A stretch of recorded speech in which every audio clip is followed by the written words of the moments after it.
Ang pinakamataas na pagpupuri, pagluwalhati at pagsamba ay para sa ating pinakamamahal na Panginoong Jesus po lamang.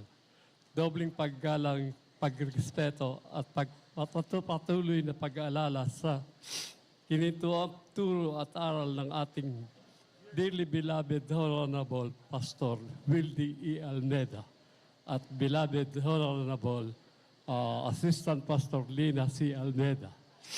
Greetings to all beloved Almeda family, sa lahat ng mga beloved preacher, beloved workers, at beloved bitter. Ako po ay sishare ko lang po sa inyo ang pagpapalang ginawa sa akin ng ating mahal na Panginoong Jesus. Ako po ay nagkaroon ng sakit na diabetes at nahirapan po ako gawa ng halos di na ako makalakad dahil namamaga ang aking mga paa. Nagsugat at nagnanana po ito. Minsan, hindi ko po maintindihan ko ano na aking gagawin. Ang ginawa ko ay pumunta ako sa aking doktor sa PGH para ipa-check up. Ang sabi sa akin ng aking doktor, pag hindi raw nakuha sa injection, ay puputulin na ang aking mga paa. Sabi ko, paano na po ako? Lalo na po maging disable ang aking buhay. Wala nang mag-aasikaso sa akin. Magmumukhang kawawa na ako. Kaya ang ginawa ko, ako'y lumabas sa aking tinutuluyang bahay. At ako'y nag-iisip ko anong dapat gawin. Minsan, may dumaan na isang kapatiran sa aming lugar at inanyayahan ako na tatay dumalayo sa aming gaway. At ako'y hindi nagdalawang salita. Ako'y pumayag dahil sa dami na rin po ng mga religion na aking napuntahan. Bagkus hindi nagaling ang aking karamdaman. Ito'y lalong lumalala. Kaya ang ginawa ko, kinabukasan Friday, tama-tama mayroong gawain sa Mandaluyong, sa Namayan, ay sumama po ako.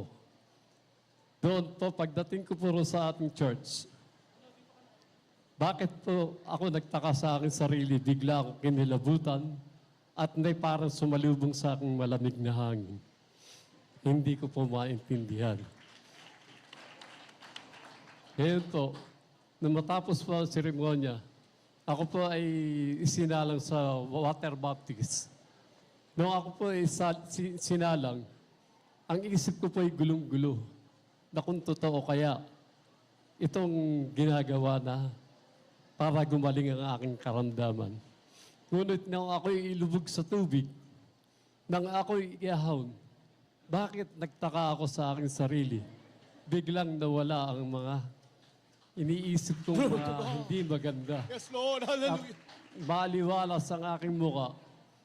At ang isip ko ay nasa Panginoong Jesus lamang. Nang ako'y umuwi sa bahay,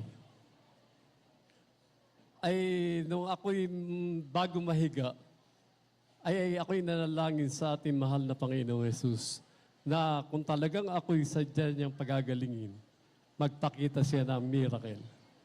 Nung ako'y humiga na at nag-request ako sa ating Panginoon na kung pwede, patulugin niya ako dahil ilang araw na ako walang tulog. Nang ako'y pumikit, nang ako'y dumilat, maliwanag na umaga na. Ang una kong tinignan kaagad ay ang aking mga sugat sa paa. Nakita ko po na ito'y natutuyo na Amen. Glory to God. Glory to God. nawawala na ang mga nana.